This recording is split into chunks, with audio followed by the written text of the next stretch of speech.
नमस्कार। बिहार, ये नाम सुनते ही आपके जहन में क्या आता है? शायद मेहनत करते मजदूरों की तस्वीरें, शायद पिछड़ेपन की बातें, या फिर राजनीति के कुछ पुराने किस्से। लेकिन क्या यही बिहार की पूरी कहानी है? चलिए, आज इन बनी बनाई धारणाओं से आगे बढ़कर बिहार की असली कहानी की तह तक चलते हैं। एक ऐसी कहानी जो मिथकों को तोड़ती है, हकीकत से रूबरू कराती है और भविष्य की संभावनाओं को टटोलती है। हमारा मकसद साफ है, बिहार की आज की आर्थिक स्थिति के पीछे की असल वजहों को समझना। जरा इस बात पर गौर कीजिए, ये सिर्फ एक लाइन नहीं है, ये एक हकीकत है। ये उस बिहार की याद दिलाती है जो कभी ज्ञान, शक्ति और संस्कृति का एक बहुत बड़ा केंद्र हुआ करता था। एक ऐसा सुनहरा अतीत जहां मौर्य और गुप्त जैसे महान साम्राज्यों ने पूरे भारत पर शासन किया और नालंदा जैसे ज्ञान के मंदिरों ने पूरी दुनिया को रास्ता दिखाया। तो फिर ये सवाल मन में उठता है कि ज्ञान और साम्राज्य की उस धरती से आज के पिछड़े राज्य की छवि तक का ये सफर आखिर तय कैसे हुआ। यही विरोधाभास, यही उलझन हमारी आज की पड़ताल का केंद्र है। और ये सवाल सिर्फ बिहार का नहीं है, बल्कि ये पूरे देश के संतुलित विकास से जुड़ा है। आइए इस गुत्थी को सुलझाने के लिए सबसे पहले कुछ आंकड़ों पर नजर डालते हैं। ये तस्वीर आपको शायद हैरान कर दे। देखिए, एक तरफ है 1950 का दशक, जब भारत बस आज़ादी हुआ था, तब बिहार की गिनती देश के सबसे संपन्न राज्यों में होती थी। और दूसरी तरफ है आज की हकीकत, जहां बिहार सबसे कम प्रति व्यक्ति आय वाली राज्यों की लिस्ट में आता है। तो आखिर इन 70-75 सालों में ऐसा क्या बदला कि कहानी ऊपर से एकदम नीचे आ गई? अब ये चार्ट देखिए, ये आज के आर्थिक अंतर को और भी साफ कर देता है।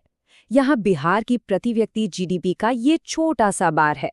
अब इसकी तुलना कीजिए नेशनल एवरेज से और फिर देखिए महाराष्ट्र जैसे एक विकसित राज्य के ऊंचे बार को।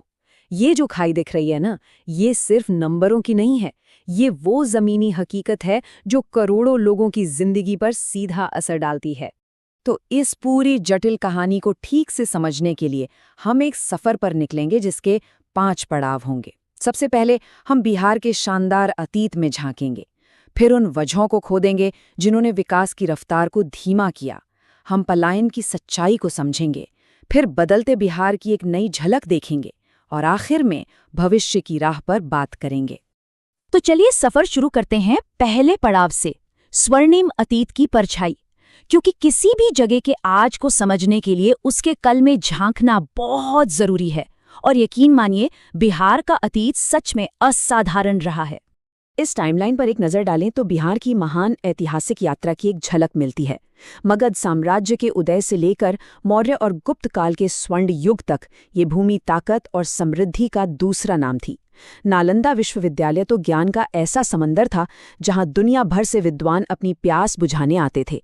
लेकिन फिर आया ब्रिटिश हुकूमत का दौर, जिसने इस इलाके के संसाधनों का बेतहाशा शोषण किया और इसकी आर्थिक कमर ही तोड़कर रख दी। आज़ादी के बाद भी ही मुश्किलें कम नहीं हुई। 1952 में एक पॉलिसी आई, फ्रेट इक्वलाइजेशन पॉलिसी। कहने को तो इसका मकसद अच्छा था कि देश के हर कोने में इंडस्ट्री लगे, लेकिन इसका जो असल असर हुआ वो बिहार जैसे खनिज से भरे राज्यों के लिए बहुत नुकसानदायक था। अब आप ही सोचिए, जब बिहार का कोयला और लोहा मुंबई या चेन्नई में भी उसी दाम पर मिलने लगा, तो कोई भी कंपनी अपनी फैक्ट्री लगाने के लिए बिहार क्यों आएगी? इस एक पॉलिसी ने बिहार के औद्योगिक भविष्य की नींव को ही हिला दिया और उसे अपने सबसे बड़े कुदरती फायदे से ही दूर कर दिया। तो चलिए अब हम अपने सबसे अहम सवाल पर आते हैं। वो कौन सी बड़ी और बुनियादी वजहें हैं जिनके चलते बिहार आर्थिक दौड़ में थोड़ा पीछे रह गया? देखिए, बिहार की कहानी किसी एक वजह का नतीजा नहीं है, बल्कि ये कई आपस में जुड़ी हुई चुनौतियों का एक उलझा हुआ जाल है। एक कमजोर औद्योगिक आधार, इंफ्रास्ट्रक्चर में कमी, हर साल आने वाली बाढ़ जैसी भौगोलिक आपदाएं, आबादी का भारी दबाव और कुछ दौर की राजनीतिक अस्थिरता, इन सब ने मिलकर राज्य के विकास की गाड़ी को धीमा कर दिया है। चलिए इनमें से कुछ को थोड़ा और करीब से समझते हैं। जरा इस टेबल को देखिए। बिहार में हर एक वर्ग किलोमीटर में 1100 से ज्यादा लोग रहते हैं। ये राष्ट्रीय औसत का लगभग 3 गुना है और महाराष्ट्र जैसे बड़े राज्य से तो कहीं ज्यादा। अब इसका मतलब क्या है?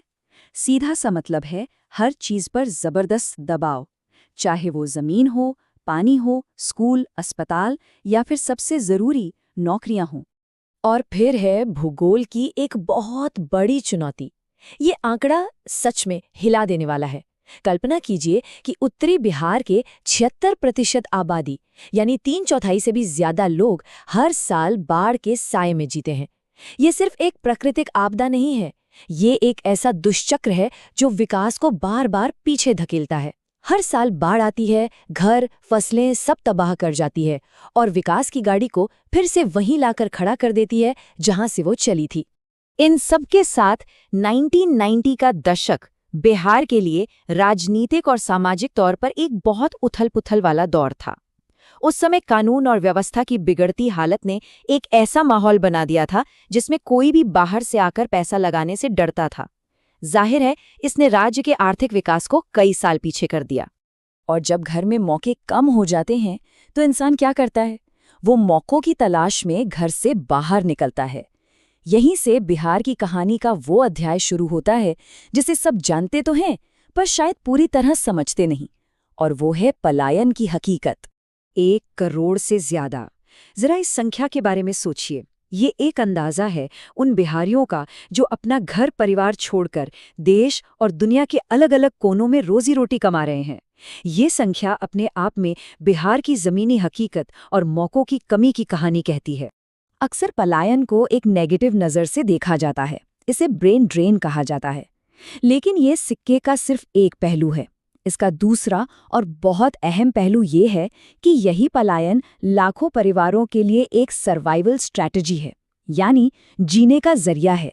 बाहर काम कर रहे लोग जो पैसा घर भेजते हैं, जिसे रेमिटेंस कहते हैं, वो सिर्फ पैसा नहीं है, वो बिहार के गांवों की अर्थव्यवस्था की लाइफ लाइन है जो उसे लगातार चलाए रखती है।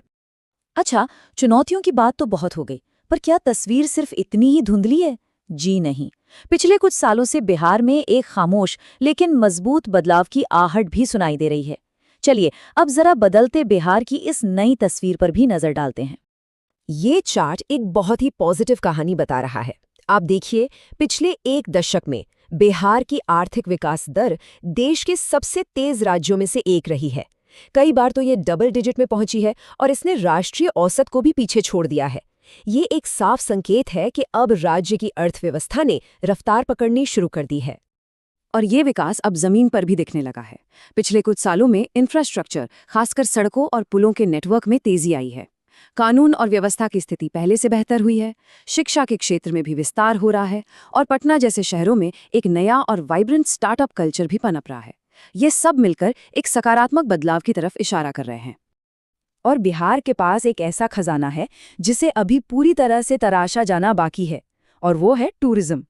सोचिए, बोध गया, नालंदा, राजगीर, ये सिर्फ नाम नहीं है, ये वो चुंबक हैं जो पूरे दुनिया से इतिहास और आध्यात्म में दिलचस्पी रखने वालों को अपनी ओर खींच सकते हैं। अगर इस क्षमता को सही तरीके से अनलॉक किया जाए तो ये राज्य की अर्थव्यवस्था के लिए एक असली गेम चेंजर साबित हो सकता है। तो आगे का रास्ता क्या है? वो कौन से कदम हैं जो बिहार को एक ज्यादा रोशन भविष्य की तरफ ले जा सकते हैं? भविष्य का रास्ता सही नीतियों और पक्के इरादों से ही बनता है। इसके लिए उद्योगों को खींचने के लिए स्पेशल कॉरिडोर बनाना, बिहार की कृषि की ताकत को पहचानकर फूड प्रोसेसिंग जैसे उद्योगों को बढ़ावा देना, और सबसे जरूरी, अपनी सबसे बड़ी ताकत का इस्तेमाल करना होगा, और वो हैं यहाँ के करोड़ों युवा। अगर इस विशाल युवा आबादी को सही स्किल और मौके दिए जाएं, तो ये बोझ नहीं बल्कि राज्य के लिए विकास का सबसे बड़ा इंजन बन सकते हैं। और आखिर में ये बात शायद सबसे जरूरी है, बिहार की सबसे बड़ी ताकत कोई खनिज या कोई पॉलिसी नहीं, बल्कि यहाँ के लोग हैं, उनका परिश्रम, उनकी मेहनत और उनकी कभी हार न मानने वाली जिद।